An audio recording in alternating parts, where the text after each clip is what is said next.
Have a great week. Okay. Bye for now. Was there an Adam? Was there an Eve? Or did we evolve from what we conceived? Either way, we got what we needed when the sun shone down on the Garden of Eden. Don't you know we're gonna have a Solartopia, Solartopia, Solartopia. Don't you know we're gonna have a Solartopia all over God's green world. Well, we bit that apple and the garden was lost, and so we had to work to pay the cost. And so we went digging into the ground and started to burn many things we found, but don't you know we're gonna have a the wonders of the electronic age, I hit the mute button and missed the introduction to our show, so we'll start again. That was Dar Williams singing with Pete Seeger and David Burns, the Solartopia song.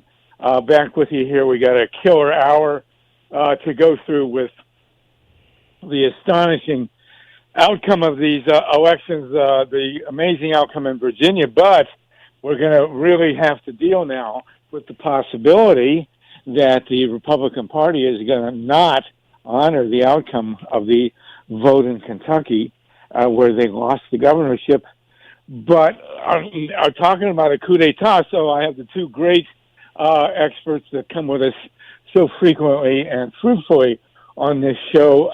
John BRAKEY, are you with us? I certainly am. Pleasure to be here. Steve Rosenfeld, are you here? Yeah, I'm here. Hi, everyone. Oh, good. So you were here and I wasn't. I put the cell phone in my pocket to walk upstairs and apparently hit the mute button. So here we are. We are back in touch. And John BRAKEY, you have become one of the great election protection activists in all of U.S. history. And Steve Rosenfeld, you are writing as much as anyone ever has on the phenomenon of election theft in this country and protecting our elections. And here we have something that is, just when you thought it couldn't get any crazier with these Trump Republicans, they're going to, I almost hope, I mean, you guys can say what you think, I almost hope that they try to steal this governorship in Kentucky. I mean, I assume that would be a wake-up call for a lot of people. John BRAKEY, what do you know about Kentucky and this outcome, and what do you think is about to happen? Well, it's Kentucky. My good friend and lawyer, Bill Reisner, comes from Kentucky. And that's where he first learned how election fraud really works.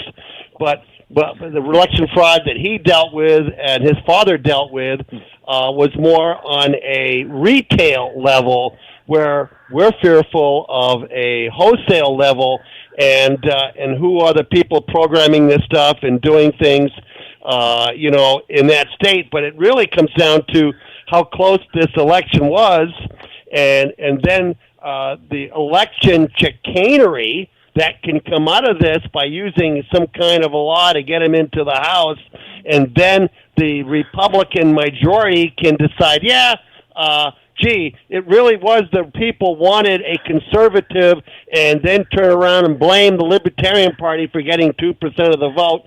Who knows what kind of games they're going to play? But I'm interested to hear Steve's viewpoint, because I know he's more studied than I am on this. Hi, Steve. Hey. All right, Steve, give us the scoop. I assume you've been camped in Kentucky for the last couple of months. Tell us what you know about what's going on there and what we can expect. Well, it's interesting. So the latest that's happened today is that there might be some cracks in what was looking yesterday like a bit of a legislative coup. And what I mean by that is there have been some Republican legislators today who say, well, come on, Governor, if you don't really have any evidence that things are, were wrong or stolen, then you should accept the results and not put us through this nonsense. So that's interesting, because usually, you have to speak with one voice if you're going to do these kinds of, power plays and power grabs. So we'll see what happens there. The thing about it is, I've been looking at what some of the lawyers, the election law experts, have been saying, and there are arguments to be made on both sides of whether that state legislature can get away with doing this. Now, there will be arguments, and it will go into court undoubtedly if they try this. And what is this? Well, they have peculiar laws in that state where they don't have recounts apparently for the governor and lieutenant governor. Instead, it kind of gets bounced to the state legislature, and then they have a process there. And in many ways, this is sort of an artifact of the template created around the Electoral College. And that's what I was trying to look at to see, what could be precedent-setting here. Because if they could get away with this in Kentucky now, then what might be stopping, red trifecta states from saying we're just going to, assign our own electors regardless of what the popular vote is next November. That's kind of what I was trying to feel into today a little bit. But what the lawyers are saying is it's actually going to be harder for them to pull this off in Kentucky than it would be to do that at the Electoral College level. So we could talk about that some more. But, this whole thing is like, the Republicans are utterly shameless. They will do anything they can to sustain or grab or, their power. And we'll hear all kinds of, technicalities and arguments that are, with a lot of vehemence. But I mean, this is, there's been no race, not a single one that I've asked about where somebody has basically come back from a 5,000 vote deficit, through a recount and ended up winning. So just fact. Well, there's a fair amount now. There was we've had outright theft attempted and to a certain extent pulled off in North Carolina, and it was also done in Wisconsin a few years ago, where Scott Walker, the fascist governor there, had apparently lost, and then miraculously a poll worker found enough votes on a laptop to make him governor again. And of course the Democrats just rolled over and said nothing. Now, I think we're finally to the point where in Kentucky, because the whole world basically is watching this one, that the Democrats might actually, bestir themselves to fight over this one. John Brakey, what do you think? Well, it makes me think that when you were saying about Wisconsin, that was Waukesha County, okay, which is a highly Republican party, runs that county, and that was the elections administrator found the missing votes on her laptop, okay? Yeah, right. And, and I remember what we went through when we went there for the recount, in 2016, and finally realizing that the joke that came out of it, if you're in Wisconsin and you're in a bad election, you've been Waukesha'd, okay? And referring to that county. And it's just that's historic. I mean, it's just it's alarming what happened in this election, which could symbolize what is coming, okay? Both ways. I mean, you look at Kentucky, that's a state that's only like 24 or 25% digital. They're using a lot of old technology. Elections really are not verifiable if you can't, because they're using DREs, and it's a mess. And it seems like a lot of the states under Republican control, like Tennessee, the same problem exists there. Another state, Indiana. But, the really big story that's coming out of this election is maybe what happened in Pennsylvania. And when we get ready, we'll talk about that. But Kentucky is something to watch to see what's going to happen next. Well, yeah, I mean, first of all, I think that Wisconsin race you're talking about, wasn't that a state Supreme Court justice, not the governor's race from Waukesha County? I think you're right. It was something. It was that. You're right. So anyway, just yeah. But so the thing about it is this. You have this curious trend, kind of the pendulum historically bounces back, between federal rights and states' rights, around voting questions. So, we're sort of moving back into the states' rights zone. And, and we see this around redistricting, for example. So in North Carolina and in Pennsylvania, state constitutions have been cited to basically redraw these districts in ways that actually elect more Democrats because it's more representative of the actual demographics and voting populations. So now you have, kind of a curious thing around, how do you resolve, these finish line issues, whether they're fabricated or not. I mean, these guys are clearly fabricating the fact that they don't want to surrender power, and there's been no evidence put forth so far. And the only implication out of Kentucky was that it affected one form of balloting that basically had. There's actually a paper trail, which is absentee ballots. So it'll be really interesting to see, because this guy, every other statewide office was won by Republicans.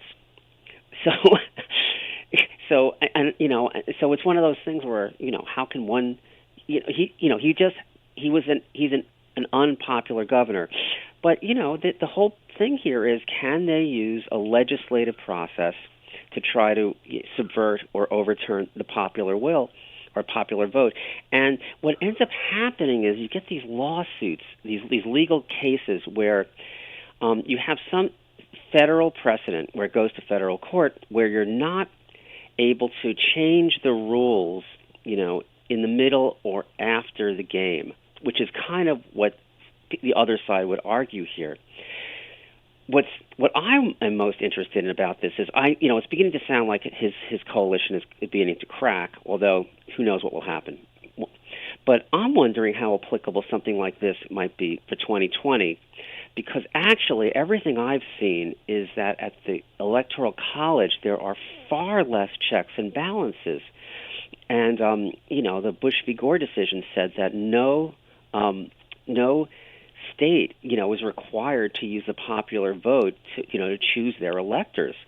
So if you look at the states that have what are called trifectas, or it means, the single party controls both chambers of the legislature and the governors. Well, you've got, a bunch of swing states, 2020 swing states, and, they're, what we're talking about, Georgia, Florida, Arizona, Ohio. Right. Could they try to pull something like that, and so I'm, in this climate, Harvey, you said you don't know what to expect. I mean, I expect anything and everything. Yes. Well, I'm going to, part of me says, bring it on. I mean, 10 years ago, or 15 years ago, when we first started breaking these stories, and everybody was laughing at us, right, saying, elections that can't be stolen, blah, blah, blah, dating right to Florida 2000 and Ohio 2004, that was one thing. But some people have actually realized, of course, they would never say we were right. They would just say, look what we found out, being them, elections are being stolen. So it seems to me that if the Republicans go ahead and try and pull this off in Kentucky, that the whole country is going to explode. Well, am I overestimating? Harvey, I think you're right. I think bringing it on would actually be the best possible thing for 2020, because it would show everybody, the art of the possible here, and it would say, hey, this is what we're dealing with yet again. Yes, and maybe the websites that blacklisted us for implying that the elections were stolen would restore us. But the bottom line here is that I will be astounded if they are stupid enough to try and steal this in Kentucky. But what they've been doing in North Carolina is darn near what they're talking about doing here in Kentucky, and we'll see where else. But I guess we'll know in a couple of days. Of course, they've done it here in Ohio now.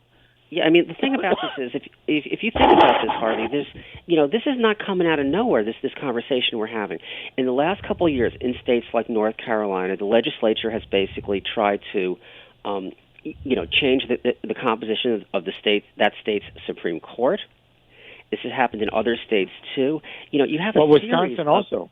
Yeah, you have a series of this, sort of like legislative, coups or like power grabs that So this is not like it's just coming out of nowhere. It's actually kind of like incrementally ramping up,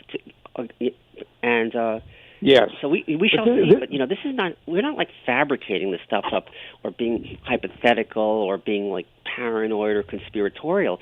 I mean, these are facts. Yes, but this time they've crossed over into the to the realm of the highly visible.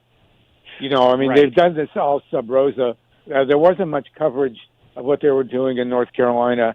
There wasn't much coverage of what was when the Democrat got elected governor in Wisconsin. Right. The legislature did a lot of this stuff, but they did not try to reverse the actual gubernatorial decision by the public. This is really an assault on the actual outcome, and the whole world is watching this one. I got to say, I still have to fault Al Gore. I mean, if he'd have fought this out in Florida 2000, this kind of stuff wouldn't be going on. But here we are, 20 years later, and it's now just complete. It could not be more visible, this thing in Kentucky. And let's see how far. We know that Trump is going to come out and start giving speeches about how the election was stolen in Kentucky and that the legislature needs to reverse this. And his base will buy into it. But I don't know, man. This looks to me like a bridge too far. And I hope that they jump off it. What do you think, Brakey? You just don't know what they're going to do next. I mean, we're seeing in Republican states, them holding out to try to get the worst type of voting machines. I mean, it looks like that they're in on the heist, at least by being accomplices to the election fraud and election chicanery, voter suppression, gerrymandering. They might do this in order to get more people just to be distasteful and untrustworthy, because when it comes right down to it, if you look at these elections, voter turnout still was maybe just a little higher. So what does that mean? That means maybe 60 to 70% of the people who could have voted didn't vote. In a presidential, we know that was 44%. And how much is voter suppression getting people to believe in what Mark Twain said? If elections made a difference, they wouldn't let us do it. That kind of thinking. Yeah, but, and that's detrimental. Let's address this term, voter turnout, for a minute. This has bothered me ever since, 2000 and 2004. There are all these commentators who go on, and there's this standard meme that voter turnout, people don't turn out to vote. How much of that is actually subtracting and repressing the vote when people turn up to vote and aren't allowed to vote, or their votes are pitched in the trash? I mean, how much, Steve Rosenfeld, is low voter turnout in fact fraudulent and being I think you really have to. I think you have to look at it state by state and look at, and you can't really generalize in a national way, because because Georgia is not California, and North Carolina and Ohio are maybe not as bad as Georgia was this last time, but North Carolina was right up there competing with it. And what happens is that it's absolutely factually clear that hundreds of thousands of people in states like Ohio and Georgia and North Carolina and Missouri and even in Arizona, they and this is 2018, 2016. They're either registrations or the way they were listed on voter rolls was changed without their knowledge. and they weren't able to vote. I mean, you had hundreds of thousands of registrations held back from processing in Georgia, Missouri, and Arizona. Then you have these purges that are sloppily done and are disproportionately falling on Democratic epicenters as opposed to Republican epicenters. This is proven. This was the McClatchy did prove this, in investigative reporting in Ohio. It was also in North Carolina. It was also in Georgia. You have a state ballot initiative in Florida that says we're going to reenfranchise 1.5 million former felons. The Republican legislature says no. It's now in court. So this stuff is real. But the thing is, when you say turnout, people still don't really feel like that there's a lot always to vote for. And voting on a Tuesday is not the most convenient thing for people. That's the states right. with the highest turnout tend to vote by mail, or they have more early voting opportunities. I looked at the Kentucky numbers, and somebody said something really, really interesting. So this was, like 1.4 million people voted for governor. It's a 5,000 plus or minus, margin. But statewide, that was 400,000 fewer people than in 2018 voting for president. So that state still could be, very, very firmly in Trump's column if some large number of those 400,000 people who voted in 2018, rather 2016, didn't vote this time around. They could come back next year and vote, overwhelmingly for Trump in that state. It just so happens that at this particular election, that turnout was 400,000 less than the last one. So turnout's a funny thing, and I what am I trying to say here? I'm trying to say you have to look at it state by state more than nationally. The numbers are still, dismal compared to other countries, other Western countries. Part of that is because, we don't move it to the weekend. We don't make it a holiday. We don't have easy access to a lot of places. But some states are way better than others. So what I'm saying is it's hard to generalize, but we shouldn't even have to have a discussion based on all these, microaggressions that impede, participation. Well, you're going to assume, though, that the low turnout is more Democrats not voting than Republicans, wouldn't you? In this case? Yes. Well, generally, I mean, this is really interesting. When you talk to people and you say, who's undecided? Who are the undecided people, in America today? So the question is, you ask people this, and are they undecided generally? What does that mean? Or like who are the swing voters? Is it really people who are undecided? And is it people who are like, infrequent voters? It turns out that undecided is really not a good word. There's something like 10 or 15% of the likely voting population that has not made up their mind, and mostly it's because they don't like either major party choice. Yeah, right. Well, they have made up. It's not undecided. It's ambivalent about which. It's like pick your poison. Right. So they have made up their mind. They just don't like either candidate. Yeah, and they know they don't want to vote for a third party candidate because it's like a waste of time. So right. this is not the same, narrative that we often hear. That. Well, that's 400,000. I mean, generally, when there's an undervote, when there's a differential between the presidential elections and the off-year elections, you generally assume that the bulk of the people who didn't vote would lean Democratic, especially for racial and class issues. But so who knows here in Kentucky? But this is not only. Well, we don't know that that's true this year, Harvey, because the thing is, people, there's a lot. The problem is, it's really hard to ascertain trends when you get lots of anecdotal reports that are sort of one-off things. This is the problem with reporting on elections in general. How does like one injury or aggression translate? Does it scale? Where does it scale? And because otherwise, people blow things way out of proportion with their real impacts. But there's a lot of anecdotal reporting, and you see this like in today's and yesterday's papers about the suburbs are just sick of Trump. They're just sick of the noise. They're sick of the craziness. They're sick of they're just tired of the Trump show. Thank God, but we'll see how But we'll see how that plays out. I mean, we've got a year to go. The Democrats are perfectly capable of nominating the wrong people, and right. So it's just we just we have a none of the above situation in the Democratic primary for all the people who are running. There's nobody who's really grabbing anybody. I mean, the closest we're coming to is Elizabeth Warren, and she seems to be surging ahead. God help us if they nominate Joe Biden. I mean, I will guarantee you one thing right now: if the Democrats nominate Joe Biden, he will lose. I mean, he's ahead in the polls for the same reason that the Kardashians are famous. The Kardashians are famous because they're famous. Biden's ahead in the polls because he's ahead in the polls.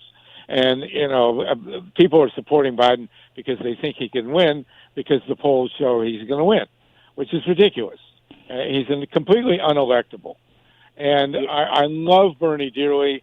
I wish to God he could be president, but I don't think personally that this country, at least not at this point in time, is going to elect a Jewish guy to be president of the United States. I just don't think it's going to happen. And plus, he's 70-something and he's had a heart attack. So that leaves us Elizabeth Warren. She has a lot of pluses as far as I'm concerned. I do think she's marginally electable, but, we'll see what happens. And the rest of them, forget it. I mean, people talking about Buttigieg, I don't think the country will elect a gay guy either, frankly, not at this point in time. And so I'm going to throw up a name here for you guys, and I want to have this discussion because it's somebody who I have thought for a long time could actually be elected president and would make a very good president. And so here's the name, Sherrod Brown. I think Sherrod Brown would make an excellent president. I think he's electable. He's genuine. I know I've known him for a long time. He's genuinely progressive. He's a New Dealer, basically. But, he's acceptable to the corporate wing of the party. And I think he's the only Democrat who could carry Ohio. And I know he would carry Ohio. If Sherrod Brown were the nominee, he would definitely carry Ohio. So, and with it, Wisconsin, Michigan, Pennsylvania, maybe even Indiana, unless Pence is not on the ticket. So, having said that, John BRAKEY, what do you think? Sherrod Brown in 2020? That's interesting. I mean, I'll be honest. I'm a track condition guy. I worry about the track conditions for the pony, and I try not to get involved in the personalities. And if I do, I want to keep it private because I got to play a role. I work with all sides, and it's important. And somebody says, "What am I?" I'm a progressive. Okay. And that's about as much as I really want to say. But the track conditions is so I'm going to pass it off to Stephen. Well, I do think, Harvey, that it's really true that there's the road to the White House through the Midwest, and there's I don't have to tell you about the Midwest. You lived in Columbus for a very long time, and I'm here now, as a matter of fact. Yeah, and both parties have neglected, the Midwest for a long time, and quite frankly, that's, Trump's ability to identify people who are traumatized, and most fearful, and overpromise, was the key to his success. And it's really, it was interesting. You had that fellow Tim Ryan, as a candidate early on, who was just super angry and super blunt. And, he wasn't really going to be speaking to like a national audience. But, he was speaking for, reflecting, some of the energy that went to Trump or has in the past gone to Bernie about, people who are basically overlooked and undervalued. So who is the candidate who can actually, in a non-BS way, really talk to those people, and quite frankly, I think Elizabeth Warren is super articulate. But I in the past year when I've done reporting from some of these what will be swing states, I just don't know if a lot of these guys are going to would vote for her. Their wives and daughters surely would. But, unless they say, well, my husband does the voting for our family, which people have said to me in Florida and in Georgia, and to some extent in Pennsylvania. So I don't know. This is what makes it tough. This is what makes it even harder. And then the other thing that's really went on Tuesday, which is something to pay attention to, is I'm on this conference call this morning, listening to the DNC and their new they have this battleground states plan, and they're just talking about how well we won. Not just in Pennsylvania and a couple places, but in the suburbs and places where, at the local level, Republicans haven't been elected, on and on and on and on and on. And they're saying this, in an upbeat way about, all these different states. And I'm thinking to myself, what are they not talking about? They're not talking about how a lot of these swing states are going to be voting on using these new voting systems for the first time, and the public and the administrators are not familiar with them. There's going to be frustrations. There's going to be long lines. There's going to be breakdowns, no matter what the contractors are telling them now when they do their sales talks. And we saw some signs of that in a couple of different places. We saw it in Georgia, which is otherwise would be a swing state. We saw a handful of counties, rural counties. This is black areas. Of course, people couldn't check in because the computer poll books that do the voter roll check-ins did not match or work or sync with the so-called things that that pull up the electronic touchscreen ballots. We saw it in Pennsylvania, where ES&S, the country's biggest vendor, was one of their models was also it was incorrectly it was presenting results that were so outside the box that people said we have to actually do recounts without even having anyone file. And this is the climate we're moving into. So you talk about all these super tight races, and then you have and we try to game candidates, but then we have yet again like this. I'm telling you that the phone you're on, which is probably an iPhone, has more security and more technology than any voting system in America today. And it's ridiculous. And this is what we're going to be making these super high-stakes decisions with. And the early signs, John can corroborate this, from Tuesday are not so hot. Yeah. I'm laughing, but it's not funny. It's actually astoundingly tragic.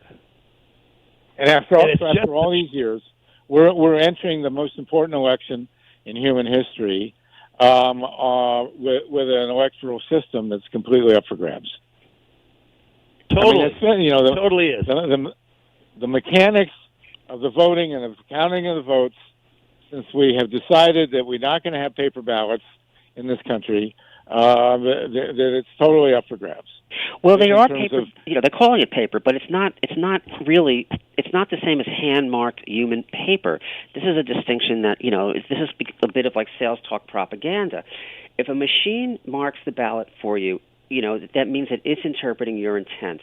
And when a machine interprets your intent, that means it replaces the role of like a person having a human-made record and a jury being people actually, sort of taking a second look if it's a close finish. Now, sometimes it's taking a second look at things that are kind of sloppy because people are people.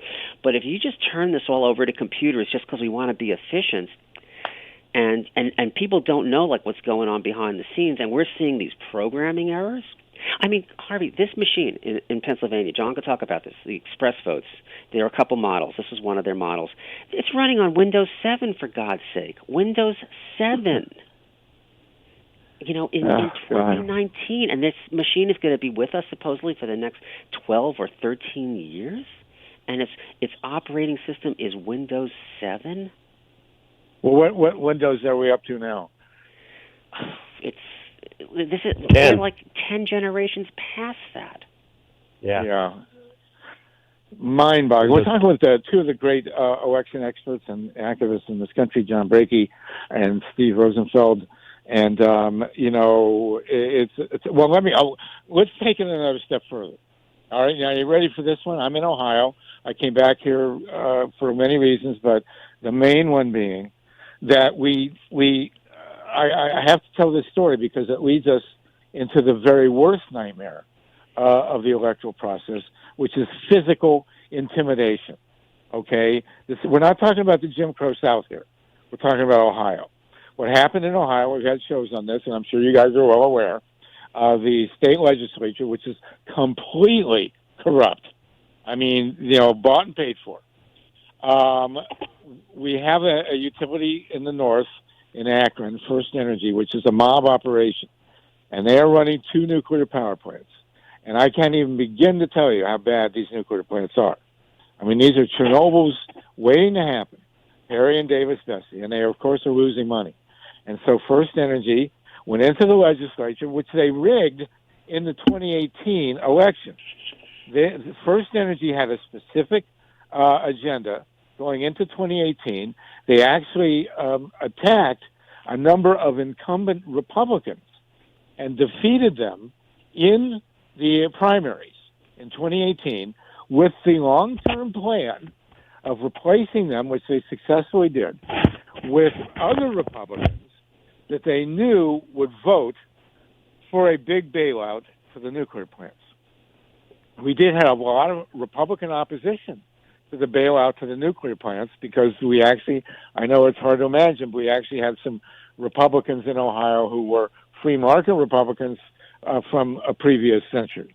So they set up the legislature to get themselves enough votes to, and then they did all the usual bribing and misleading and all that crazy stuff, and they won HB 6, which is a big bailout for the nuclear plant. Now we're headed towards an electoral situation. Immediately after they passed this bailout, the oil and gas industry, along with dragging the environmentalists behind the like cans behind a car, and they put up a referendum to reverse the bailout, which you can do under Ohio law. I mean, it's a very clear statute. But since the original statute was passed, they've thrown in a lot of bells and whistles to make it harder to get the referendum on. Well, meaning that the Attorney General has to approve the language. So you get 90 days to overturn the law. The Attorney General sat on it for 40 or 38, actually.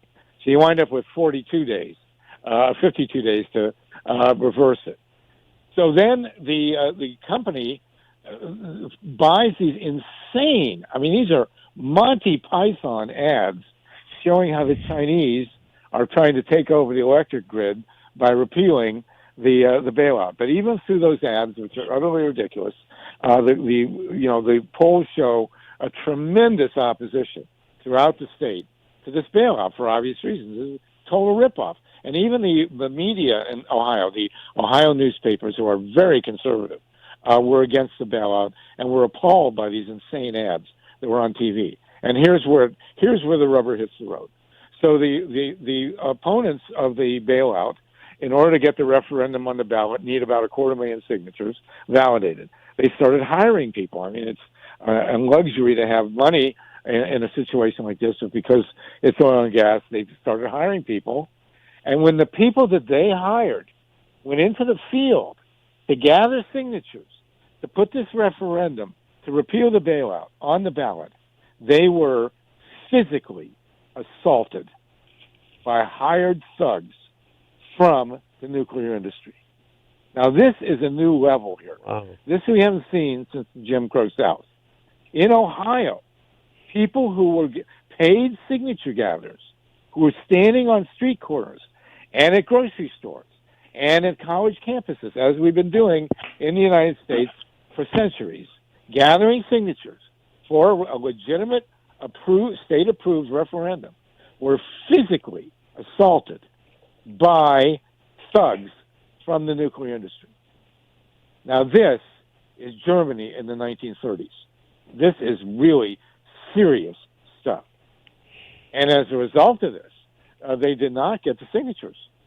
What should have been a slam dunk, which, they could have gotten easily 1 million signatures to repeal this bailout. Everybody hates this bailout. But they physically assaulted people. What they would do, they called them blockers. We have videotape of one blocker assaulting a signature gatherer and kicking so the signature gatherer tried to take a picture with his cell phone, and they knocked the cell phone to the ground and stomped on the cell phone. And we've had situations where a single signature gatherer was surrounded by three of these blockers, and the blockers were intimidating the signature gatherer and yelling at people who were going to come sign the petition. This is something we could actually see in 2020 as well.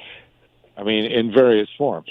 They have not only have they stepped over the line here in Kentucky with this governorship, we'll see if they do it, but this is really serious stuff. And we're going to hold a hearing on it on the weekend, and it's still in court. There are various aspects. The oil and gas people are challenging the delay that was imposed by the state in approving the referendum and trying to get the 38 days back to gather more signatures. But the signature gatherers are going to go into the field again and be again confronted with physical attacks. This is an attack on the referendum process. Is this what we're going to see in 2020, John Brakey, when you talk about the track, the conditions of the track? Are we going to see physical assaults? I think that we're breaking new ground of how low our democracy is falling, and how dangerous this thing can really get, and how we have turned into such tribes, and it's scary. It really is. I fear for what could possibly happen. And that's what drives me to do the work that I do, that it's very important that we have elections that are transparent, trackable, and publicly verified. It's more important now that we prove to the losers, or at least to his disciples or followers, that he really lost. This thing could get really ugly. Absolutely correct. Really could. I mean, it's true. And, Harvey, your longtime co-author, Bob Petrakis, he has a book coming out about the emergence of whites, the resurgence rather of white supremacists in Ohio, and he has told us both that these people are leafleting Trump rallies, and this is not made up stuff.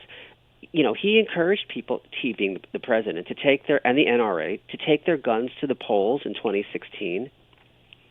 This is when we were at this Berkeley conference a couple of weeks ago. Barbara Arnwine, the longtime, the former director of the Lawyers Committee for Civil Rights Under Law, she said her biggest concern was polling place violence in 2020. We're not making this stuff up. Yep. No, and this is this is Germany in the 30s. And of course, Trump is going to be increasingly desperate. I don't expect much to come out of the impeachment hearings, but you never know. I think this Ukrainian stuff is very far afield from what really is understandable to the American public and what they are really caring about. And to me, of course, as far as I'm concerned, Trump is in power because of the Democrats. The Democrats, we had Al Gore, we had the Clintons elected in '92 after Reagan Bush, and they delivered nothing. They had the potential for the strongest economy in the history of the world. You had the two biggest economic windfalls in American history: the end of the Cold War and the rise of the computer revolution, which we dominated. And the Clintons had all this wealth at their feet and accomplished absolutely nothing in 8 years, and the gap that the Reagan really started, or really Nixon did, but between rich and poor in this country, just got worse under Clinton, and we wind up with an extra 600,000-700,000 people in prison because he escalated the drug war. Then you get Al Gore wins the election in 2000 and walks away. John Kerry wins the election in 2004 and walks away. In comes Obama. He again could make all the change in the world. And as far as I'm concerned, I always say this repeatedly, and it's in my new history book. I was just publishing my history, The People's Spiral of U.S. History. I'm going to say that if Barack Obama had not escalated the war in Afghanistan, if he had instead pulled us out and used those resources to benefit the people at the bottom who are now rallying for Trump. The angry, frustrated working middle class has been screwed. There hasn't been a piece of, except for Obamacare, which is marginal, and the stimulus package, which, basically went away. There has been zero social legislation to help working middle class people in this country since Vietnam. We've had nothing in the last 50 years of benefit to anybody except the super rich. If Obama had not gotten us into Afghanistan deeper and instead pulled out and used those resources to help working people, Donald Trump would not be in the White House. It wouldn't even be close. And then, of course, you have Hillary Clinton winning the election in 2016 and walking away and not saying a word except to yell at Jill Stein.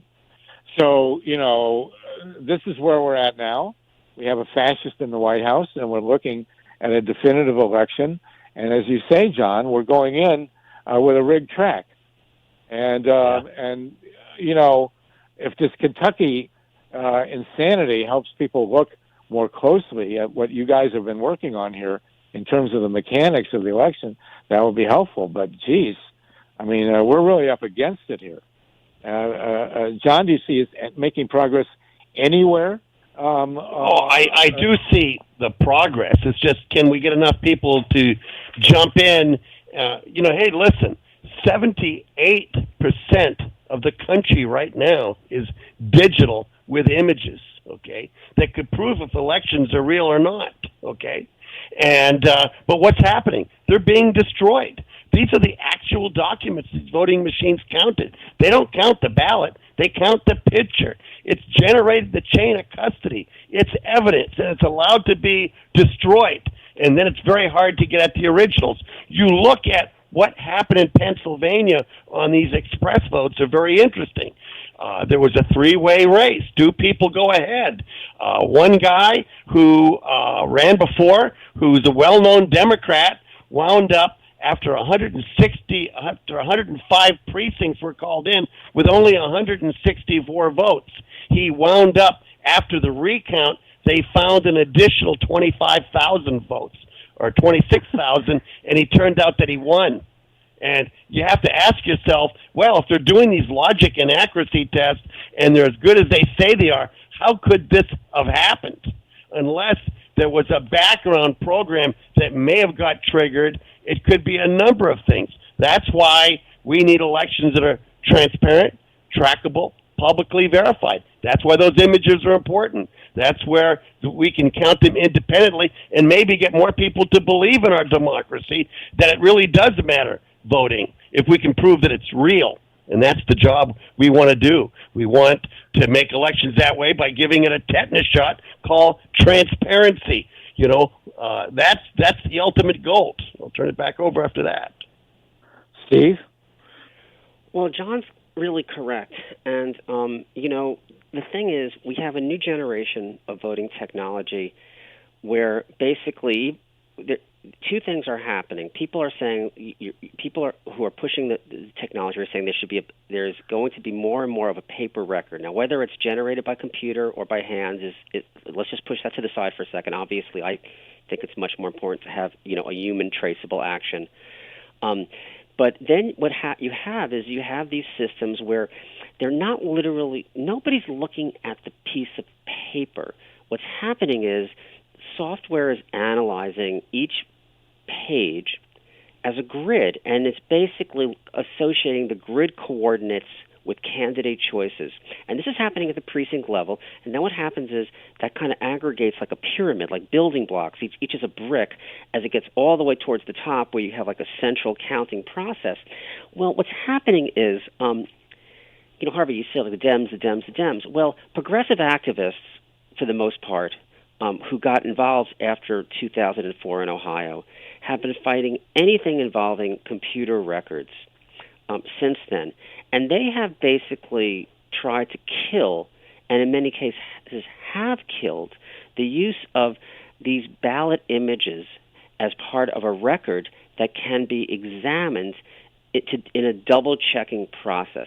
Now, it's true that you can swap in digital images or digital files, but there's ways to to handle this in a little more in the fine print, where you can quarantine the batches and put in things that would actually, like impede large-scale swaps and things like that, which I won't get into the details here. But you can do this. One example, you could have images of ballots that have watermarks in them that are tied down to every local jurisdiction, like you have watermarks in financial documents. Nobody in the election world talks about this as as an anti-fraud, authenticity, transparency, anti-fraud activity. Instead, what's happening is the best uses of new technology and older practices where like human activities like juries, jurors, judgments are being sidelined, and you have these contractors who are going in and basically running the show for these local officials. Apart from the money that they're making, through all these crazy contracts and maintenance and this, that, and the other, read yesterday's accounts. You have officials in South Georgia and in Pennsylvania saying, "Oh my God, my hair was red, but at the end of the day, it turned gray." Why did they say that? Because the contractors overpromised, the systems didn't sync, it didn't work, the transparency wasn't built into the process, and this is a microcosm of what we're heading into, and it's just so unnecessary. And what John is saying is completely correct.